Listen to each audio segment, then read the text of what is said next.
আসসালামু আলাইকুম। স্টোরি লেনে আপনাদের সবাইকে স্বাগতম। আশা করি আমাদের আগের উপস্থাপনাটি আপনাদের ভালো লেগেছে। যারা আমাদের চ্যানেলে নতুন এসেছেন তারা চ্যানেলটিকে অবশ্যই সাবস্ক্রাইব করবেন এবং আপনার পরিচিত সকলের সাথে শেয়ার করবেন। আর আমাদের ভিডিওটি ভালো লেগে থাকলে ভিডিওটিতে লাইক করতে ভুলবেন না এবং আপনাদের মূল্যবান মতামত আমাদের কমেন্ট সেকশনে জানাবেন। এছাড়াও আপনারা চাইলে আপনাদের আশেপাশে ঘটে যাওয়া সত্য ভৌতিক ঘটনা অথবা আপনাদের নিজেদের লেখা হরর, মিস্ট্রি, থ্রিলার অথবা যে কোনো জনরার ঘটনা আমাদের লিখে পাঠাতে পারেন। আমরা সেটি আমাদের চ্যানেলের মাধ্যমে এপিসোড আকারে প্রকাশ করব। আমাদের ঘটনা পাঠানোর জন্য ইমেল অ্যাড্রেস আমাদের ডেসক্রিপশন বক্সে দেয়া থাকবে। ধন্যবাদ।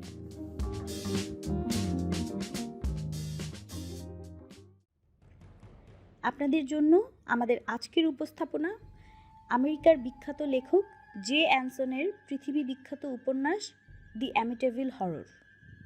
এটি একটি সত্য ঘটনার উপর নির্মিত উপন্যাস। আশা করি শেষ পর্যন্ত আমাদের সাথেই থাকবেন।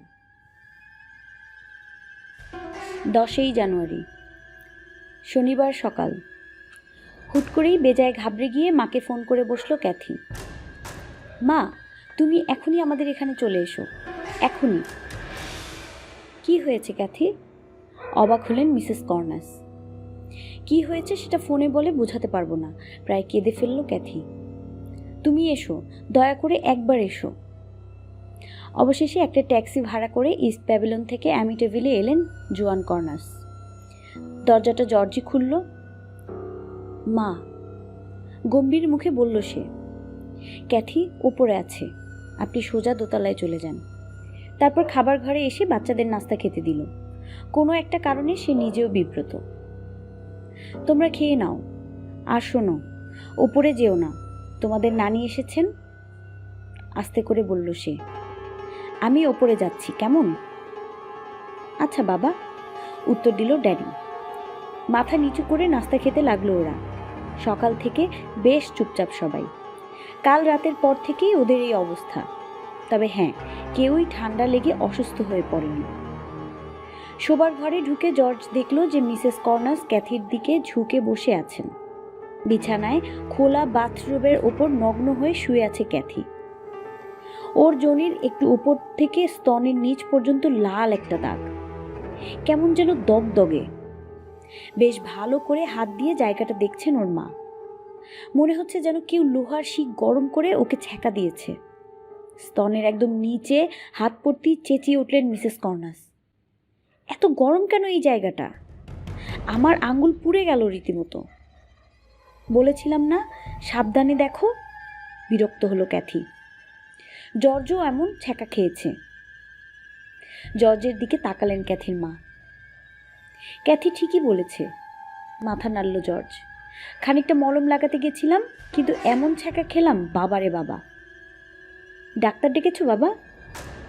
না মা, ডাক্তারের দরকার নেই, বলে উঠল ক্যাথি। ক্যাথি মানা করেছে। বিরক্ত হলো জর্জ। ও শুধুই আপনার কথা বলছিল, আপনি এলেই নাকি সব ঠিক হয়ে যাবে। খুব ব্যথা করছে ক্যাথি? মেয়ের দিকে ঘুরলেন জোয়ান। উত্তর দিতে গিয়ে ভয়ে বিকৃত হয়ে গেল ক্যাথির মুখটা। রীতিমতো ভেউ ভেউ করে কাঁদতে শুরু করলো সে। এমনিতে ব্যথা করে না, ওর হয়ে জর্জি উত্তর দিল, কিন্তু স্পর্শ করলে খুব লাগে। মেয়ের মাথায় হাত রাখলেন মা। তারপর আদর করে চুলে বিলি কেটে দিতে দিতে বললেন, আহারে আমার মেয়েটা, ভয় পেও না, আমি এসে গেছি না, এবার সব ঠিক হয়ে যাবে। এগিয়ে এসে ক্যাথির অশ্রু ভেজা গালে চুমু খেলেন তিনি। তারপর বেশ যত্ন করে দুপাশ থেকে বাথরোবটা তুলে ঢেকে দিলেন ক্যাথির শরীর। জর্জ, উঠে দাঁড়ালেন তিনি। আমি ডাক্তার আইলোকে ফোন করছি। না, চেঁচিয়ে উঠল ক্যাথি। জর্জ, তুমি মাকে বোঝাও, দয়া করে একটু বোঝাও। এগিয়ে গিয়ে জোয়ানের হাত ধরল জর্জ। দাঁড়ান মা, আপনি ডাক্তারকে কি বলবেন বলুন তো? আরে, এ আবার কি কথা? অবাক হলেন জোয়ান। বলবো আমার মেয়ে অসুস্থ, ওর বুকের কাছটা পুড়ে গেছে। কিন্তু উনি যখন জিজ্ঞাসা করবেন কি করে এসব হলো, তখন কি করে ব্যাখ্যা দেবেন? আমরা নিজেরাও তো জানি না কি করে এমনটা হলো। ঘুম থেকে ওঠার পর ক্যাথি খেয়াল করলো জিনিসটা। এসব বললে ডাক্তার বিশ্বাস করবেন? উনি তো পাগল ভাববেন আমাদের। সোফায় বসে পড়লেন মহিলা। খানিকটা চিন্তায় পড়ে গেল জর্জ। ক্যাথির মাকে সব কিছু খুলে বলা বিপদ। গত রাতের কথা তো বলাই যাবে না। মহিলা বেজায় গোড়া, কথায় কথায় গির্জাতে চলে যান। সব শুনলে উনি জোর করে ক্যাথি আর বাচ্চাদের নিজের বাড়িতে নিয়ে যাবেন। তারপর ইস্ট ব্যাবিলন গির্জার যাজককে নিয়ে আসবেন। ভদ্রলোককে চেনে জর্জ। ভূত প্রেতের ব্যাপার স্যাপার একদমই বিশ্বাস করেন না তিনি। অনেকটা অ্যামিটিভিল গির্জার যাজকের মতো। এমন যাজকদের বাড়িতে এনে কী লাভ? হ্যাঁ, ভূত প্রেতের ব্যাপারে দক্ষ কেউ এলে জর্জের আপত্তি নেই। তাছাড়া খুব তাড়াতাড়ি নর্থ ক্যারোলাইনার ওই সংস্থার তদন্তকারী চলে আসবে। তার অপেক্ষায় রয়েছে জর্জ। ক্যাথি এখন বিশ্রাম নিক মা, অবশেষে বলে উঠল সে। সকালে ওঠার পর দাগটা যেমন দেখেছিলাম এখন অনেকটাই কমে গেছে। হয়তো এমনিতেই ঠিক হয়ে যাবে। ক্যাথির মুখের দাগগুলোর কথা মনে এলো জর্জের। ওগুলো তো এমনিই ঠিক হয়ে গেছিল। হ্যাঁ মা, জর্জ ঠিকই বলেছে। ক্যাথিও চাচ্ছিল না ওর মাকে আর এসবে জড়াতে। আমি আর একটু শুয়ে থাকি, তুমি আমার সাথে এখানে একটু থাকো নাকি? আচ্ছা থাকছি। ক্যাথির মাথায় হাত বুলাতে বুলাতে জর্জের দিকে তাকালেন জোয়ান। ওনার মেয়ে আর জামাই কিছু একটা লুকাচ্ছে। ক্যাথিকে একটা কথা অনেক দিন ধরেই বলবো বলবো করেও বলা হয়ে ওঠেনি তার। ওশান অ্যাভিনিউর 112 নম্বর বাড়িটা কেন যেন ওনার ভালো লাগে না। বাড়িটাতে ঢুকলেই কেমন যেন অস্বস্তি হয়। কেন হয় তিনি জানেন না। যাই হোক, এতদিন পরেও বাড়িটার কথা ভাবতেই রীতিমতো ভয় পান মিসেস কর্নাস। নিচে নেমে এলো জর্জ। ড্যানি, ক্রিস আর মেসির নাস্তা খাওয়া শেষ। টেবিলটা পরিষ্কার করছে এখন ওরা। কাজ প্রায় শেষ। জর্জ আসতেই মুখ তুলে তাকালো বাচ্চাগুলো। তোমাদের মা ভালো আছে, হাসলো জর্জ। তোমাদের নানি আছেন ওপরে। তারপর মিসির হাত ধরে ছেলে দুটোকেও বলল, চলো আমরা সবাই একটু বাইরে থেকে ঘুরে আসি। দোকান থেকে কিছু জিনিস কিনতে হবে, তাছাড়া লাইব্রেরিতেও তো যেতে হবে। বাচ্চাদের নিয়ে জর্জ বেরিয়ে যাওয়ার কিছুক্ষণ পরেই ক্যাথিকে একা রেখে নিচে নামলেন জোয়ান। রান্নাঘর থেকে জিমিকে ফোন করতে হবে। এত তাড়াতাড়ি ক্যাথির বাড়ি চলে এসেছেন তিনি যে জিমিকে কিছুই খুলে বলা হয়নি। অবশ্য জিমি একবার বলেছিল, চলো মা, তোমাকে আমিই গাড়িতে করে রেখে আসি। জবাবে জোয়ান বলেছিলেন, আরে না না, তুমি এখানেই থাকো, ওখানে তো জর্জ আছে। আর তাছাড়া কে জানে, যদি এখান থেকে কিছু নিয়ে যাওয়ার প্রয়োজন হয় তখন কে নিয়ে যাবে। অমন কিছু হলে তোমাকে ফোন দেব। কিছুক্ষণ পরেই ফোনটা ধরল জিমি। হ্যাঁ মা, ক্যাথির কিছু হয়েছে নাকি? আরে না না, তেমন কিছু না, ওর সামান্য পেট ব্যথা, ভয়ের কিছু নেই। ধুর, পেট ব্যথার জন্য ওভাবে ডাকবে তোমাকে? আমি ক্যারিকে নিয়ে আসি ওখানে। এই ছোড়া, বেশি বোঝো? তোমাকে আমি জন্ম দিয়েছি না তুমি আমাকে জন্ম দিয়েছ? চেঁচিয়ে উঠলেন জোয়ান। কোনো দরকার নেই, তুমি ক্যারিকে নিয়ে ওখানেই থাকো। আসলে মিসেস কর্নাস ভয় পাচ্ছিলেন। ক্যারি যদি ভেবে বসে যে ক্যাথির মাথায় সমস্যা দেখা দিয়েছে, তখন ওর বাপের বাড়িতে তো রুটিয়ে বেড়াবে সমানে। ব্যাপারটা বেজায় বিব্রতকর হয়ে যাবে তখন। বিছানায় শুয়ে নিচতলায় মায়ের চিৎকার শুনতে পেল ক্যাথি। ছোট থেকেই জিমি আর ওকে মাঝে মাঝেই বকেন মা। বেজায় বদরাগী মহিলা। দীর্ঘশ্বাস ফেলে বাথরোবটা ছড়িয়ে আবার স্তনের নিচের দাগটা দেখতে লাগলো সে। অনেকটা সেলাইয়ের মতো দাগ, তবে খানিকটা হালকা হয়ে গেছে। ডান দিকে হাত দিল ক্যাথি। না, তেমন ব্যথা হচ্ছে না, তবে জায়গাটা বেশ গরম, যেন চুলায় ফুটতে থাকা হালকা গরম পানিতে আঙুল দিয়েছে সে। আবার রোগটা জড়িয়ে নেবে সে। ঠিক তখনই ওর মনে হলো কে যেন ওর নগ্ন শরীরটা দেখছে। পিছনে কে যেন দাঁড়িয়ে রয়েছে। ফিরে তাকাতে ভয় লাগছে। ওদিকেই বড় আয়নাটা। কেন যেন মনে হচ্ছে তাকালেই ভয়ঙ্কর একটা কিছু দেখতে পাবে সে। ভয়ে রীতিমতো অবশ হয়ে এলো ওর শরীর। হাত নাড়াবারও শক্তি নেই। রোগটা যে টেন নেবে সেটাও সম্ভব না। চোখ বন্ধ করে ওভাবেই শুয়ে রইল ক্যাথি। নগ্ন শরীর কেমন যেন ঠান্ডা ঠান্ডা লাগছে। মনে হচ্ছিল অপার্থিব কোনো প্রাণী যেন এখনই স্পর্শ করবে ওকে। আরে ক্যাথি, এ কি অবস্থা তোমার? ঘরে ঢুকেই চেঁচিয়ে উঠলেন জোয়ান, ঠান্ডা লেগে যাবে যে তোমার। হাঁপ ছেড়ে বাঁচল ক্যাথি। ফিরে এসেছেন ওর মা। কিছুক্ষণের মধ্যেই ক্যাথির দাগটা পুরোপুরি মিলিয়ে গেল। মিসেস কর্নাস তখনও ওর পাশেই বসে। কেন যেন মেয়েকে ছেড়ে এক চুল নড়তে ইচ্ছা করছে না তার। কিছুক্ষণ পর জর্জ আর বাচ্চারা ফিরে এলো। ক্যাথির মা বেশ কড়া গলাতেই জর্জকে বললেন, সবার এখনই ওশান অ্যাভিনিউর বাড়িটা ছেড়ে দেওয়া উচিত। জর্জ চাইলে থাকতে পারে, কিন্তু তিনি মেয়ে আর নাতিদের নিয়ে চলে যাবেন। বিপদে পড়ে গেল জর্জ। ক্যাথি তখন ওপরে ঘুমাচ্ছে। এত কিছুর পর ওকে তোলার কোনো ইচ্ছা ছিল না জর্জের। আচ্ছা মা, ক্যাথি আরেকটু ঘুমাক, বলল সে। ও ওঠার পর না হলে আমরা সবাই একসাথে চলে আসবো আপনার ওখানে, আপনাকে ফোন করব। ঠিক আছে জর্জ, কিন্তু তোমরা যদি না আসো আমি কিন্তু আবার এখানে চলে আসব, রীতিমতো হুমকি দিলেন জোয়ান। জর্জ নিজেই একটা ট্যাক্সি ডেকে দিল। বিকাল 4টার সময় ইস্ট ব্যাবিলনে ফিরে গেলেন জোয়ান। অনেক কষ্ট করে অ্যামিটিভিল গ্রন্থাগারের অস্থায়ী গ্রাহক কার্ড পেয়েছে জর্জ। ভূত প্রেত আর দানবদের ব্যাপারে বেশ মোটা একটা বইও নিয়ে এসেছে। জোয়ান চলে যাওয়ার পরেই বসার ঘরের সোফায় বসে বইটা পড়া শুরু করে দিল সে। অধ্যায়ের নাম শয়তান আর তার প্রভাব। বইটা শেষ করতে করতে রাত 8টা বেজে গেল জর্জের। বিকালবেলা চলে যাওয়ার আগে ক্যাথির মা স্প্যাগেটি আর মিটবল রান্না করে দিয়ে গেছেন। সন্ধ্যাবেলা বাচ্চাদের ওসবই খেতে দিয়েছিলেন জর্জ। নিজে অবশ্য কিছুই খায়নি। চুপচাপ ওদের পাশে ডাইনিং টেবিলে বসে বইটা পড়ে গেছে। শেষবার যখন উপরে উঠেছিল তখনও ক্যাথির ঘুম ভাঙেনি, তবে একটু নড়ে উঠেছিল মেয়েটা। হয়তো কিছুক্ষণের মধ্যেই জেগে যাবে। রান্নাঘরে এসে কয়েকটা মিটবল নিয়ে বসলো জর্জ। বাচ্চারা বসার ঘরে টিভি দেখছে। বইটা পড়ার সময় একটা প্যাডে ছোট ছোট নোট নিয়েছে জর্জ। খেতে খেতে সেগুলো দেখতে লাগলো সে। অদ্ভুত রকমের কয়েক প্রকার পিশাচের নামও লিখেছে। কোনো নামই সে আগে শোনেনি। নামগুলো উচ্চারণ করতে রীতিমতো কষ্ট হচ্ছিল ওর। দাঁত ভেঙে যাওয়ার মতো অবস্থা। ফাদার ম্যানকুসোকে একটা ফোন করলো সে। ওরা এখনও ওশান অ্যাভিনিউর 112 নম্বর বাড়িটাতেই আছে শুনে রীতিমতো রেগে উঠলেন ফাদার। তুমি এমন কেন জর্জ? বিশপের অফিসের চ্যান্সেলররাও কিন্তু চান না যে তোমরা ওখানে থাকো। মাত্র কয়েকদিন দূরে থাকলে কি হয়? হ্যাঁ ফাদার, ওনারা হয়তো ঠিকই বলেছেন, উত্তর দিল জর্জ। তবে হয়তো এখন এই বাড়িটার একটা ব্যবস্থা করা যাবে। টেবিলের ওপর থেকে বইটা তুলে নিল সে। ভূত প্রেত আর পিশাচদের ব্যাপারে অনেক কিছুই জানলাম। হাত থেকে রিসিভারটা পড়ে যাচ্ছিল ফাদার ম্যানকুসোর।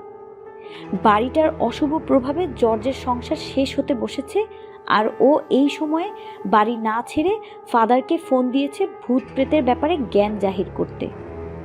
ছোকরার মাথা খারাপ হয়ে গেল নাকি?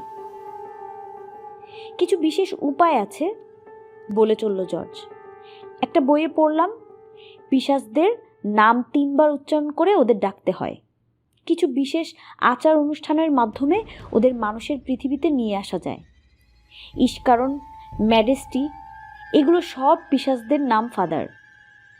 জানি আমি ওসব, ওরা সবাই অশুভ, ধমকে উঠলেন ফাদার।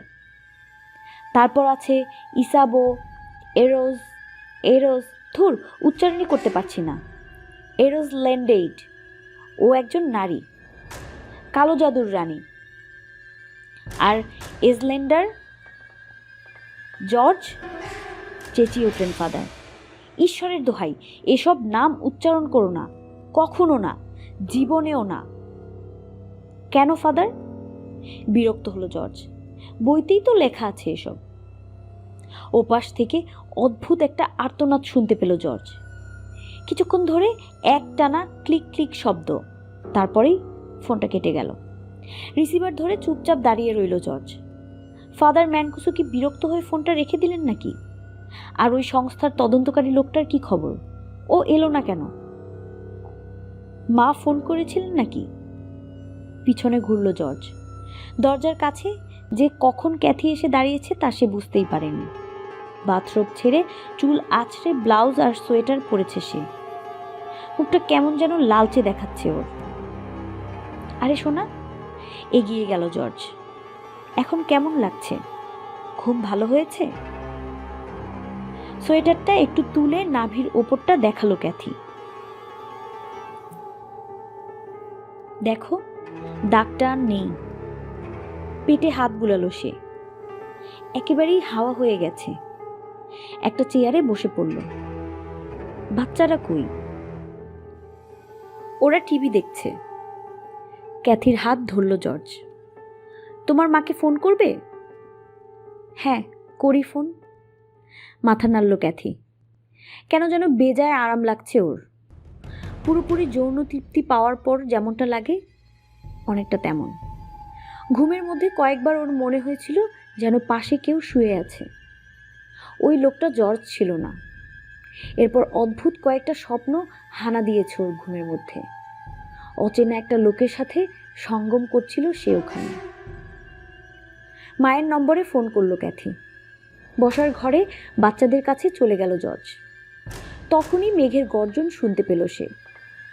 বৃষ্টি শুরু হলো। জানালার কাছে ফোঁটা ফোঁটা পানি। রীতিমতো মুষলধারে বৃষ্টি হয়ে চলছে। অ্যামিটিভিলে এই সময় বৃষ্টি তেমন হয় না। এই শোনো জর্জ। ঘরে ঢুকলো ক্যাথি। মা বললেন ওনাদের ওখানেও বেশ বৃষ্টি হচ্ছে, তাই জিমিকে আর এখানে পাঠানো সম্ভব না। আমাদেরই ভ্যান নিয়ে ওখানে যেতে বললেন। বেশ জোরে বৃষ্টি হচ্ছে। জানালাতে একটু পরপরই পানির ঝাপটা লাগছে। বাইরে কি শুরু হয়েছে দেখেছো? বিরক্ত হলো জর্জ। এর মধ্যে আমরা অত দূর যাব কি করে? কি আর বলবে ক্যাথি। তখনই ওর মনে পড়ল শোবার ঘর থেকে বের হওয়ার আগে জানালাটা একটু ফাঁক করে রেখে এসেছিল সে। ওইটুকু ফাঁক দিয়ে বেশি পানি আসবে না, কিন্তু তারপরেও জানালা লাগিয়ে দেওয়াই ভালো। ড্যানি, আমার আর তোমার বাবার ঘরের জানালাটা একটু লাগিয়ে দিয়ে এসো তো। একদম শক্ত করে লাগাবে, ঠিক আছে? ড্যানির মাথায় হাত বুলিয়ে দিল সে। হ্যারিকে ভেতরে আনার জন্য ছুট দিল জর্জ। বৃষ্টির পানি ঠান্ডা, তবে বরফের চেয়ে কম। বৃষ্টিতে উঠান আর রাস্তায় জমে থাকা বরফ গলে যাচ্ছে। ব্যাপারটা বেশ ভালো। তবে অতিরিক্ত বৃষ্টি হলে অ্যামিটিভিল নদীর পানির অনেকটাই গলে যাবে। তখন আবার স্পিডবোটটার জায়গা পরিবর্তন করতে হবে। নদীর পাশে থাকার এই এক সমস্যা। হ্যারিকে নিয়ে বসার ঘরে ঢুকলো জর্জ। ক্যাথির মুখটা কেমন যেন থমথমে।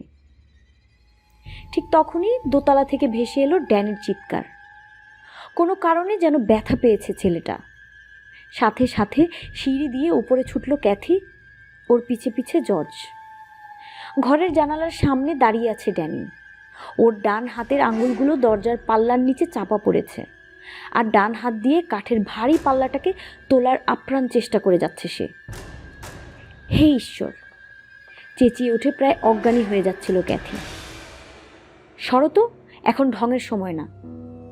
এই বলে ক্যাথিকে ধাক্কা মেরে সরিয়ে ঘরে ঢুকে পড়ল জর্জ। পাল্লার ওপর হাত দিয়ে বেশ জোরে কয়েকটা বাড়ি মারল সে, কিন্তু খুলল না।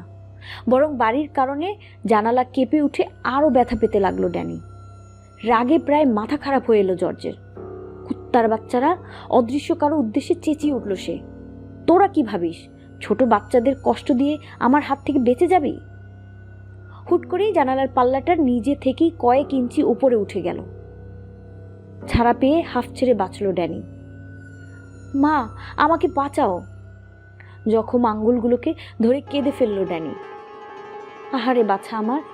ওর হাতটা ধরল ক্যাথি, কিন্তু কেন যেন ডান হাতের মুঠো খুলছে না ড্যানি। কি ব্যাপার? রেগে উঠল ওর মা। খুলো, দেখাও। আরে, এই ছোড়া দেখে আমাকে বিপদে ফেলবে। না দেখলে বুঝবো কি করে কতটা জখম হয়েছে? ধমকে উঠল সে। বাধ্য হয়ে অন্যদিকে মুখ ঘুরিয়ে জখম হাতটা বাড়িয়ে দিল ড্যানি।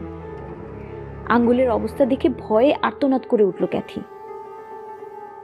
বুড়ো আঙ্গুল ছাড়া বাকি সবগুলো আঙ্গুল কেমন যেন চ্যাপ্টা হয়ে গেছে। ফলাফল? আরো ভয় পেয়ে গেল ড্যানি। ঝাঁকি মেরে হাতটা সরিয়ে নিল সে। ওদিকে জর্জের মাথা রীতিমতো খারাপ হয়ে গেছে। এ ঘর থেকে ও ঘরে ছুটে যাচ্ছে সে, আর প্রতিবারই চেঁচিয়ে বলছে, এভাবে লুকিয়ে লুকিয়ে আক্রমণ আর কত? সামনাসামনি এসো কুত্তার বাচ্চারা, তোমাদের ভয় পাই না। আর ক্যাথি ওর পিছে পিছে ছুটছে আর বলছে, একটা ডাক্তার ডাকো জর্জ, ড্যানির হাতের অবস্থা ভালো ঠেকছে না। হতভাগা মানুষগুলো।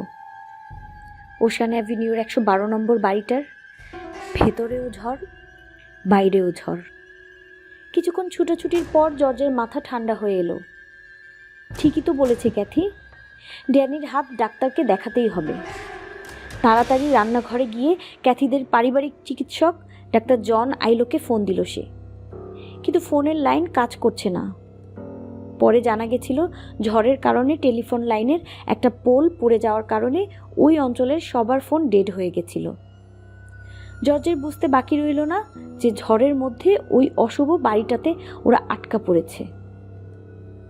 আমি গাড়ি বের করছি, ড্যানিকে হাসপাতালে নিয়ে যাব, চেঁচিয়ে উঠল জর্জ। ক্যাথি, তুমি ওকে জ্যাকেট পরিয়ে দাও। ব্রডওয়েতে অবস্থিত অ্যামিডেভিল ব্রান্সউইক হাসপাতাল জর্জের বাড়ি থেকে 1 মাইলেরও কম দূরে, কিন্তু ঝড়ের কারণে ওখানে পৌঁছতে প্রায় 15 মিনিটের মতো লেগে গেল ওর। হাসপাতালের শিক্ষানবিশ চিকিৎসক তো ড্যানির হাতের অবস্থা দেখে রীতিমতো অবাক। 4টে আঙ্গুলের প্রতিটার মাথা থেকে দ্বিতীয় গিট পর্যন্ত একেবারে থেতলে গেছে। তবে হ্যাঁ, ভেঙে যায়নি, তাই বিশেষ ভয়ের কিছু নেই। ধীরে ধীরে ব্যান্ডেজ করে তারপর ড্যানিকে বাচ্চাদের অ্যাসপিরিন খাইয়ে দিল ডক্টর। আর কোনো সমস্যা হবে না তো ডাক্তার, বলল জর্জ। আরে না না, ঝামেলা হলে আবার সকালে আসবেন, তখন বড় ডাক্তারেরা থাকবেন। আপাতত আর কিছু করার নেই আমার, বাড়ি নিয়ে যান। ওদিকে ভয়ে একেবারে চুপসে গেছে ড্যানি। প্রথমে ভেবেছিল ওর হাত আর কখনো ঠিক হবে না, কিন্তু ডাক্তারের কথা শুনে খানিকটা ভরসা পেয়েছে। হাতটা বুকের কাছে ধরে ফোপাচ্ছে সে। এক মনে গাড়ি চালাচ্ছে জর্জ। বাড়ি ফিরতে প্রায় 20 মিনিট লেগে গেল ওদের। বাতাসের গতি আরও বেড়ে গেছে। ড্যানিকে ভেতরে ঢুকিয়ে বাড়ির দরজা লাগাতে বেশ কষ্ট হলো জর্জের। ভ্যানটা আর গ্যারেজে তুলল না সে। ওদিকে দোতলার শোবার ঘরে ক্রিস আর মিসিকে ঘুম পাড়িয়ে বসার ঘরে অপেক্ষা করছিল ক্যাথি। ড্যানিকে দেখেই কোলে তুলে নিল সে, তারপর চুমু খেলো। কাঁদতে শুরু করলো ড্যানি। ওকে দোল দিতে লাগলো ক্যাথি। ব্যথা আর ভয়ে একদমই কাহিল ছিল ড্যানি, তাই ঘুম আসতে বেশি দেরি হলো না ওর। ড্যানিকে কোলে নিয়ে দোতলায় শোবার ঘরে চলে গেল জর্জ। ক্রিস আর মিসি অঘরে ঘুমাচ্ছে। জুতা খুলে ওদের পাশে ড্যানিকেও শুইয়ে দিল জর্জ। তারপর জানালার কাছের চেয়ারে বসে ঝড় বৃষ্টি দেখতে লাগলো সে আর ক্যাথি। যেন বাড়ির ভূতগুলো বাইরে গিয়ে মাতামাতি শুরু করেছে। ক্যাথির মুখে অজানা আতঙ্কের ছায়া, জর্জের চেহারাতে হতাশার ছাপ। ওরা এই বাড়িতে বন্দি। এই অবস্থাতে কোনোভাবেই ক্যাথির মায়ের ওখানে যাওয়া সম্ভব না। আশেপাশে কোনো মোটেলও নেই। এদিকে এই বাড়িতে যা হচ্ছে, যাই হোক, যত কিছুই হয়ে যাক না কেন, বাচ্চাদের কিছু হতে দেবে না ওরা। ভোরের একটু আগে ঘুমিয়ে পড়ল ওরা দুজন। সকাল 6:30টার দিকে মুখের বৃষ্টির ফোঁটা পড়ার কারণে ঘুম ভেঙে গেল জর্জের। প্রথমে ওর মনে হলো যে সে বাড়ির ভেতরে নেই, বাইরে। তারপরেই খেয়াল করলো এখনো সে জানালার সামনেই ওই চেয়ারেই বসে আছে। লাফিয়ে উঠল জর্জ। ঘরের সবকটা জানালা খোলা, ফ্রেম থেকে উপড়ে এসেছে জানালার পাল্লাগুলো। কতগুলোর আবার ফ্রেমও ভেঙে গেছে। বাড়ির অন্য জায়গাগুলো থেকেও বাতাস আর বৃষ্টি ঢোকার শব্দ আসছে। ঘর থেকে প্রায় ছুটে বেরিয়ে এলো সে। প্রতিটা ঘরের একই অবস্থা, জানালার পাল্লা ভেঙে গেছে। দোতলা আর 3তলার প্রতিটি ঘরের দরজাও ভেঙে পড়েছে। জর্জের স্পষ্ট মনে আছে ওগুলো নিজ হাতে লাগিয়ে ছিটকিনি দিয়েছিল সে। এসব ভেঙে পড়ল কি করে? আর সবচেয়ে অদ্ভুত ব্যাপার, পুরো বাড়ি জুড়ে এমন তুলকালাম কাণ্ড হয়ে গেল, কিন্তু ওদের কারোরই ঘুম ভাঙল না। 11ই জানুয়ারি। 25 দিন হলো লুৎজরা ওশান অ্যাভিনিউর 112 নম্বর বাড়িটাতে এসেছে। ওই রবিবারের মতো বাজে অবস্থায় তারা এর আগে আর পড়েনি। সকালে উঠে ভালো করে বাড়িটা দেখল জর্জ। প্রবল বাতাস আর বৃষ্টি সব কিছুর একেবারে 12টা বাজিয়ে দিয়েছে।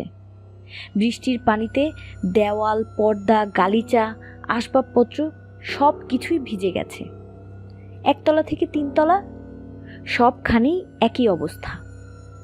10টা জানালার পাল্লা একদম ভেঙে গেছে। কয়েকটার সিটকিনি এমনভাবে নষ্ট হয়ে গেছে যে ওগুলো আর লাগানো সম্ভব না। সেলাই আর বাচ্চাদের খেলাঘরের দরজার লক বেঁকিয়ে একদম পিতলের পাত থেকে বেরিয়ে এসেছে। ওই দুটো কোনোভাবেই বন্ধ করা যাচ্ছে না। জর্জ ভেবেছিল যে সকালেই সবাইকে নিয়ে অন্য কোথাও চলে যাবে, কিন্তু এই অবস্থায় বাড়িটা রেখেও তো যাওয়া যায় না। ওদের অনেক মূল্যবান জিনিসপত্র থেকে যাবে। রান্নাঘরের অবস্থা যাচ্ছে তাই। তাকে রাখা থালা বাসনগুলো পানি আর কাদায় মাখামাখি হয়ে আছে। মেঝেতে এক গাদা পানি জমেছে। ক্যাথি ভেবে পাচ্ছে না যে কি করবে। একটা বালতি নিয়ে মেঝেতে জমে থাকা পানি তুলে বাইরে ফেলতে লাগলো সে। থালা বাসনগুলোতে এখন আর হাত দেওয়া যাবে না। আর তাছাড়া বেশিক্ষণ পানি জমে থাকলে মেঝের টালিগুলোরও ক্ষতি হবে। দুটো কাগজের রোল নিয়ে প্রতিটি ঘরের দেওয়াল মোছার কাজে লেগে পড়ল ড্যানি আর ক্রিস। রান্নাঘরের ছোট্ট মইটা নিয়ে এসেছিল ওরা। ওটাতে উঠে উঁচু জায়গাগুলোও পরিষ্কার করে ফেলেছিল ক্রিস। ওদিকে ওদের ফেলে দেওয়া কাগজগুলো তুলে একটা বেশ বড় প্লাস্টিকের ব্যাগে তুলে রাখছিল মিসি। বাড়ির সব পর্দা খুলে ফেলল জর্জ। যেগুলোতে কাদা লেগেছিল সেগুলো নিয়ে গিয়ে রাখলো বেসমেন্টে। ওয়াশিং মেশিনে কাচতে হবে ওগুলো। আর যেগুলোতে লাগেনি সেগুলো এনে রাখলো খাবার ঘরে। একটু রোদ উঠলেই শুকাতে দেবে। তাছাড়া ওই ঘরটাই বৃষ্টিতে সবচেয়ে কম ভিজেছে। সকাল থেকে বিকাল পর্যন্ত টানা কাজ করে চলল লুৎসরা। কারো মুখে তেমন কোনো কথা নেই। হুট করে ঘটে যাওয়া এই অদ্ভুত ঘটনা যেন ওদেরকে অদ্ভুত রকমের শক্ত করে তুলেছে। ওরা যেন ঠিক করেই নিয়েছে যে এত সহজে ওশান অ্যাভিনিউর 112 নম্বর বাড়িটা ছেড়ে যাবে না। জর্জ, ক্যাথি, মিসি, ড্যানি, ক্রিস সবাই লড়াইয়ের জন্য প্রস্তুত। তা সে প্রাকৃতিক দুর্যোগের সাথেই হোক বা কোনো অতি প্রাকৃতিক শক্তির বিরুদ্ধে। হ্যারিও আজ বেশ শান্ত রয়েছে। মাঝে মাঝেই উঠে দাঁড়াচ্ছে, তারপর নিজের ঘরের আশেপাশে জমে থাকা কাদায় পায়চারি করছে। মাঝে মাঝে গম্ভীর কণ্ঠে গর্জন করছে, যেন অচেনা কাউকে দেখলেই টুকরো টুকরো করে ফেলবে। অবাক চোখে নৌকা রাখার ছাউনির দিকে তাকাচ্ছে ও। নেকড়ে বাঘের মতো গর্জন ছাড়ছে। শব্দটা শুনে বুকের ভেতর কেমন যেন করে উঠল জর্জের। বাচ্চারাও বেশ কয়েকবার ভয় পেল। সবগুলো পর্দা খোলার পর জানালার দিকে মন দিল জর্জ। বেশ কয়েকটা বড় বড় প্লাস্টিকের শীট কেটে সাদা টেপ দিয়ে জানালার ফ্রেমে মেরে দিল সে। পাল্লাগুলো পুরোপুরি আটকাতে এসব একেবারেই যথেষ্ট নয়। বেশি জোরে বাতাস উঠলে এগুলো কোনো কাজেই দেবে না। তবে এছাড়া তো আর কোনো উপায়ও নেই। আর ঠান্ডা হাওয়া একটু হলেও প্রতিরোধ করবে এসব। এমনিতে ঝড় যেহেতু হয়েছে, একটু পর তাপমাত্রাও বাড়বে। আসলেই বাড়ল। ঠান্ডা বেশ খানিকটা কমে গেল। জানালা দিয়ে বাইরে তাকালো জর্জ। আশেপাশের অনেক গাছেরই ডাল ভেঙে পড়ে আছে। সাউথ আয়ারল্যান্ড প্লেসের দিকে নজর পড়ল ওর। ওদিককার গাছগুলোর আরও খারাপ অবস্থা। তবে হ্যাঁ, পুরো অ্যামিটেভিলের আর কোনো বাড়িরই দরজা বা জানালা ভাঙেনি। শুধু ওদের বাড়িতেই এমনটা হয়েছে। অদ্ভুত ব্যাপার। দরজা জানালাগুলোর লকেরও ব্যবস্থা করতে হবে, কিন্তু ওগুলো ঠিক করার মতো যন্ত্রপাতি জর্জের কাছে নেই। তাই সে করল কি, প্লায়ার্স দিয়ে লোহার পাতগুলো একটু বেঁকিয়ে দিল, যাতে করে মিস্ত্রি আসার আগ পর্যন্ত দরজাগুলো লেগে থাকে। তারপর সেগুলোর উপর বেশ কয়েকটা লোহার পেরেক মারতে মারতে সে চেঁচিয়ে উঠল, সাহস থাকলে এসব তুলে দেখাও, শয়তানের বাচ্চারা। কি ভাবছো, ভয় পেয়ে পালাবো? তেমন মানুষ আমি নই। তবে সেলাই ঘর আর বাচ্চাদের খেলাঘরের দরজার যে পাতি উঠে গেছে, এখন বেসমেন্টে গেল জর্জ। বেশ কয়েকটা ভালো লোহার পাত খুঁজে পেল সে। তারপর পাতগুলো আড়াআড়ি ভাবে দরজা দুটোর সাথে আটকে দিল সে। এতে করে বাইরে থেকে বন্ধ হয়ে গেল ঘরগুলো। ভেতর থেকে আর খোলার উপায় নেই। হা হা করে হেসে উঠল জর্জ।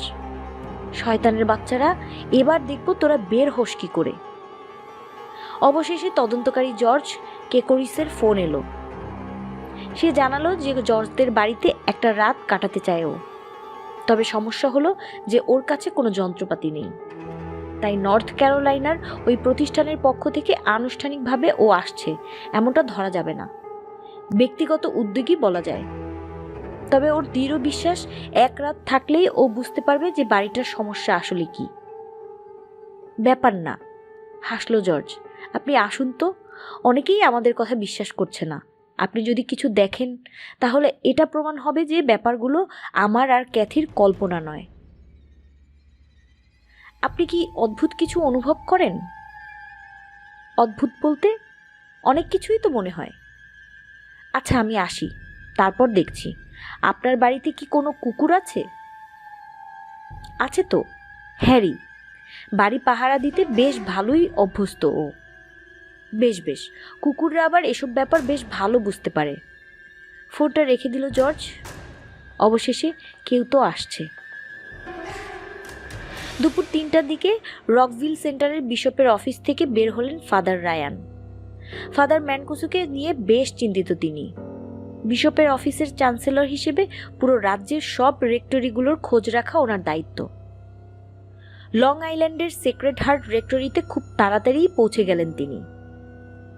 ফাদার ম্যানকুসোর অবস্থা একটু ভালো। মুখে খোঁচা খোঁচা দাড়ি। মাত্র এই কদিনের মধ্যে 3বার ফ্লুতে আক্রান্ত হওয়ার পরেও যে তিনি বেঁচে আছেন, এটাই তো অনেক। আমি শেষ ফাদার, মনে হয় আর বাঁচব না, কেঁদে ফেললেন ফাদার ম্যানকুসো। আহ ম্যানকুসো, শোনো, মহামান্য বিশপের সাথে তোমার ব্যাপারে কথা হয়েছে আমার।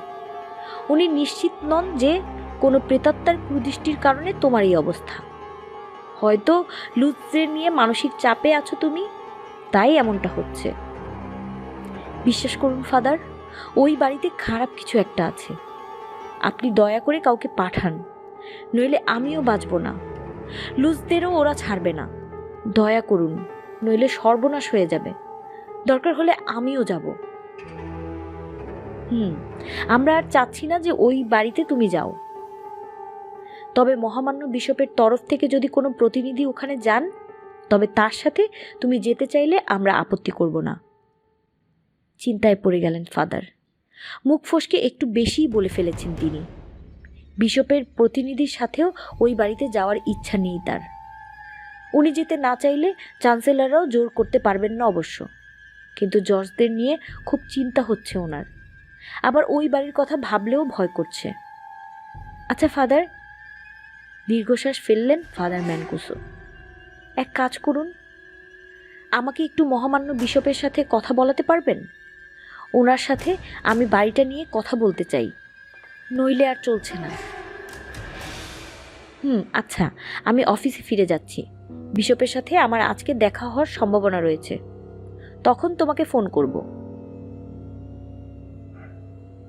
সন্ধ্যা 6টার দিকে ফোন করলেন ক্যাথির মা। ক্যাথি, তোমরা আজকে আসছো না ইস্ট ব্যাবিলনে? জিজ্ঞাসা করলেন তিনি। না মা, মাথা নাড়ল ক্যাথি। বাড়ির অবস্থা একেবারেই ভালো না। আমরা সবাই ব্যস্ত, না জানি কতক্ষণে সবকিছু ঠিক করতে পারবো। সকালে অনেক কাপড় ধুতে হবে, আর তাছাড়া বাচ্চাদেরও স্কুল আছে। এমনিতেই বেশ কদিনে স্কুলে যায়নি ওরা। আচ্ছা ঠিক আছে, কিন্তু কথা দাও কোনো ঝামেলা হলেই আমাকে ফোন করবে তুমি। আমি সাথে সাথে জিমিকে পাঠিয়ে দেব তোমাদের নিতে। ঠিক আছে মা। ফোনটা রেখে দিল ক্যাথি। তখনই পাশ দিয়ে যাচ্ছিল জর্জ। বুঝলে জর্জ, ওকে ডাকলো ক্যাথি। মা ফোন করেছিলেন, বললাম আমরা যাচ্ছি না, গেলেই ভালো হতো নাকি? আরে না, ঠিকই আছে, এত সহজে হাল ছাড়বো না আমরা, গর্জে উঠল জর্জ। বাচ্চারা ঘুমানোর আগেই হ্যারিকে নিয়ে পুরো বাড়িটা একবার ঘুরে দেখবো আমি। কেকরিস বলেছে এসব ব্যাপার নাকি কুকুরেরা ভালো বোঝে। জর্জ, এই বাড়ির অপশক্তিগুলো আবার রেগে যাবে না তো? বলে উঠল ক্যাথি। মনে আছে আমরা যখন ক্রুসফিক্স নিয়ে ঘুরছিলাম তখন কি হয়েছিল? না না ক্যাথি, এটা সম্পূর্ণ আলাদা ব্যাপার। যদি হ্যারি কোনো গন্ধ পায় বা কিছু শুনতে পায়, তাতে কি লাভ হবে?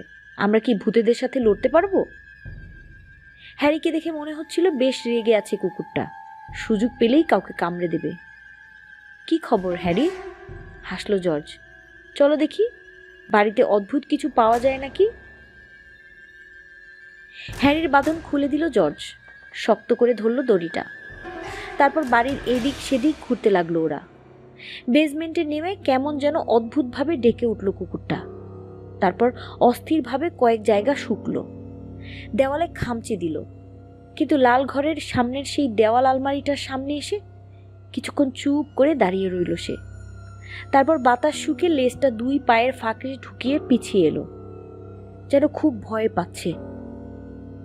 জর্জের দিকে অসহায়ভাবে তাকিয়ে রইল। কি হলো, কোনো গন্ধ পেয়েছ? ফিসফিসিয়ে বলল জর্জ। কোকিয়ে উঠল হ্যারি। আরো খানিকটা পিছিয়ে গেল সে। হ্যারি হুট করে এত ভয় পাচ্ছে কেন? তারপরেই বেশ জোরে ডেকে উঠল কুকুরটা। সিঁড়ি দিয়ে ছুটল ওপরের দিকে। দরজা বন্ধ। সেখানে দাঁড়িয়ে ঠকঠক করে কাঁপছে হ্যারি। এগিয়ে গিয়ে দরজাটা খুলে দিল জর্জ। বসার ঘরে এলো ওরা। কি হলো বলে উঠল ক্যাথি। ওই গোপন দরজাটার সামনে যেতে ভয় পাচ্ছে হ্যারি। মাথা নাড়ল জর্জ। এরপর হ্যারিকে নিয়ে রান্নাঘর, বসার ঘর আর হল ঘর ঘুরে এলো সে। প্রতিটা ঘর বেশ ভালো করে শুকে দেখল হ্যারি। দোতলায় উঠতে যাবে, ঠিক তখনই আবার থমকে দাঁড়ালো কুকুরটা। কি হলো হ্যারি, চলো, উপরে যেতে হবে। এই বলে দড়ি ধরে টান মারল জর্জ। কিন্তু একটা ধাপে পা রেখেই আবার নিচে নেমে এলো হ্যারি। দাঁড়াও বাবা, আমি ওকে ওপরে নিয়ে যাচ্ছি। এগিয়ে এলো ড্যানি। না ড্যানি, ওকে থামিয়ে দিল জর্জ। তুমি এখানেই থাকো, হ্যারিকে আমি দেখছি। হ্যারিকে রীতিমতো টানতে টানতে কয়েক ধাপ ওপরে তুলল জর্জ। প্রায় সাথে সাথেই দৌড়ে দোতলায় উঠে গেল কুকুরটা। তারপরে আবার থমকে গেল। ওপরে এসে ওকে নিয়ে এগিয়ে চলল জর্জ। শোবার ঘর আর সাজঘর বেশ ভালোই ঘুরে দেখল হ্যারি। কিন্তু মিসির ঘরের সামনে এসে আবার থমকে দাঁড়ালো। পিছন থেকে ওকে ধাক্কা দিল জর্জ, কিন্তু হ্যারি ভেতরে ঢুকবে না। পা দিয়ে জোরে ঠেলল, কিন্তু ফলাফল একই। সেলাই ঘরের সামনে এসেও প্রায় একই অবস্থা। জর্জের পিছনে লুকিয়ে কেমন যেন অদ্ভুতভাবে ডাকতে লাগলো হ্যারি। আরে হ্যারি, করছো কি তুমি? ভেতরে কেউ নেই, এত ভয় কেন পাচ্ছ? চেঁচিয়ে উঠল জর্জ। কিন্তু হ্যারি ভেতরে ঢুকলো না। তিনতলায় ছেলেদের শোবার ঘরে ঢুকেই ক্রিসের বিছানায় লাফিয়ে উঠল হ্যারি। আর নামতেই চায় না। তাড়া দিল জর্জ। তারপর এক লাফে চলে গেল সিঁড়ির কাছে। এত জোরে যে হ্যারি চলে যাবে ভাবতেও পারেনি জর্জ। যাওয়ার সময় খেলাঘরের দরজার দিকে একবারও তাকায়নি কুকুরটা। নিচতলায় চলে এলো হ্যারি। কিছুক্ষণ পর নামলো জর্জ। কি হলো? ভয়ে ভয়ে জিজ্ঞাসা করলো ক্যাথি। কিছু না, কি আর হবে, খেকিয়ে উঠল জর্জ। ওদিকে বিশপের অফিস থেকে ফোন এসেছে ফাদার ম্যানকুসোর কাছে। সকালবেলা ওনার সাথে দেখা করতে চান বিশপ। ফাদারের যদি কোনো অসুবিধা না থাকে তবে উনি অফিসে চলে আসতে পারেন। হ্যাঁ, আসবো আসবো, মাথা নাড়লেন ফাদার। আমার বাড়ি থেকে মাত্র 15 মিনিটের রাস্তা, আর আমার জ্বরও তেমন নেই। রেডিওতে যা শুনলাম কাল বরফও পড়বে না। চলে আসবো, সমস্যা নেই। ওদিকে রাতের বেলা পুরো লুৎস পরিবার জড়ো হলো জর্জ আর ক্যাথির শোবার ঘরে। বাচ্চারা বিছানায় শুয়ে পড়ল। জর্জ আর ক্যাথি বসে রইল ভাঙ্গা জানালার সামনের চেয়ার দুটোতে। ঘরটা কেন যেন একটু বেশি গরম মনে হচ্ছিল। সবারই চোখে কুটকুট করতে শুরু করলো।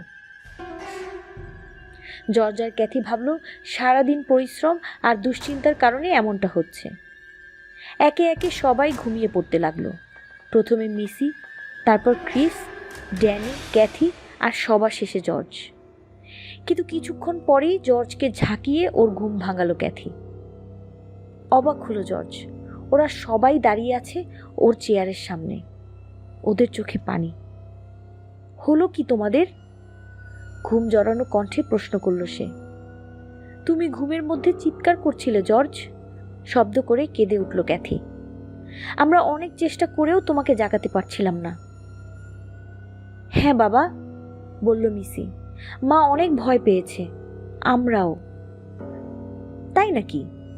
জর্জের ঘুমের ভাবটা যেন যাচ্ছেই না। আমি কাউকে মেরেছি? আরে না। জর্জের কপালে চুমু খেলো ক্যাথি। তুমি কাউকেই মারোনি। তাহলে কি হয়েছে? তুমি চিৎকার করে শুধু একটা কথাই বলছিলে, আমি টুকরো টুকরো হয়ে যাচ্ছি। শুধু এইটুকু। কত চেষ্টা করে যে তোমাকে জাগালাম। আমাদের আজকের এই গল্পের পরবর্তী অংশ আগামী 3 দিন পর আমাদের চ্যানেলে প্রকাশ করা হবে। আজকের মতো এই পর্যন্তই। এত সময় আমাদের সাথে থাকার জন্য অসংখ্য ধন্যবাদ। আমাদের উপস্থাপনাটি ভালো লাগলে লাইক বাটনটি প্রেস করবেন অ্যান্ড অবশ্যই কমেন্ট করে আপনাদের মূল্যবান মতামত আমাদের জানাবেন। আর যারা নতুন আমাদের চ্যানেলটিতে এসেছেন তারা অবশ্যই আমাদের চ্যানেলটি সাবস্ক্রাইব করবেন। ধন্যবাদ।